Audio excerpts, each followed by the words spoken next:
bahwa kesombongan dan keangkuhan adalah dosa pertama yang ada di langit. Allah Subhanahu wa taala berfirman, "Wa idz qulna lil malaikati isjudu li Adam fasajadu illa iblis aba wastakbar wa kana minal kafirin." Ketika Allah perintahkan kepada seluruh malaikat, sujudlah kalian kepada Adam, seluruh malaikat sujud kecuali iblis. Enggan, angkuh, sombong, dan dia termasuk dalam kelompok orang-orang yang kufur kepada Allah Subhanahu wa taala. Maka siapa yang di dalam kehidupannya terdapat di dalam dirinya kesombongan dan keangkuhan, pada hakikatnya dia sedang mengikuti nenek moyang dari kesombongan dan keangkuhan, yaitu iblis laknatullah alaih. Dan ketahuilah jamaah yang dimuliakan oleh Allah Subhanahu wa taala, kesombongan hanya akan membawa kebinasaan di dunia dan di akhirat kelak. Wahai engkau yang sombong dengan harta yang engkau miliki, tidakkah engkau membaca sejarah bagaimana Allah Subhanahu wa taala menghinakan seorang yang kaya dan sombong angkuh, yaitu Qarun, yang mana kunci gudang harta kekayaannya harus dipukul oleh 10 orang lebih. Allah binasakan dia, Allah tenggelamkan dia. Maka bukan sesuatu yang sulit bagi Allah untuk membinasakan engkau yang sombong dengan hartamu. Karena hartamu tidak sebanyak Qarun, dan Allah Maha Kuasa atas segala sesuatu.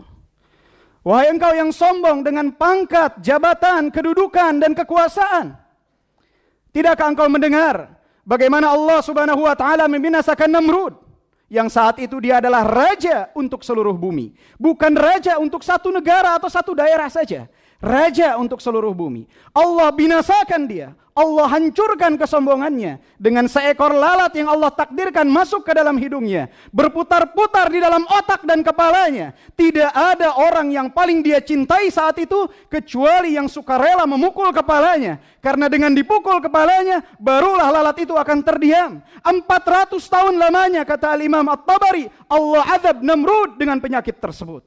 Allah binasakan dia.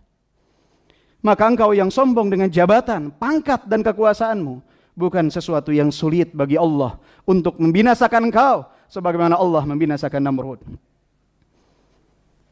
Wahai engkau yang sombong dengan nasab, asal usul, keturunan, tidakkah engkau membaca firman Allah Subhanahu wa taala, "Inna akramakum 'indallahi atqakum."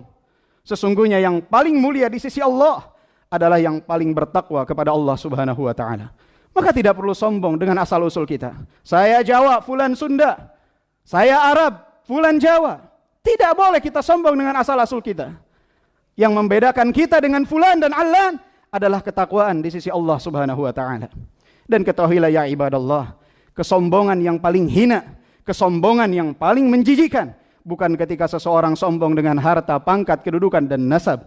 Para ulama menyebutkan kesombongan yang paling hina, kesombongan yang paling menjijikan adalah ketika seseorang sombong dengan ilmu dan ketakwaannya. Karena pada hakikatnya, seseorang yang memiliki ilmu, pendidikan, dan ketakwaan kepada Allah Subhanahu wa taala, harusnya dia menjadi orang pertama yang berendah hati kepada sesama manusia.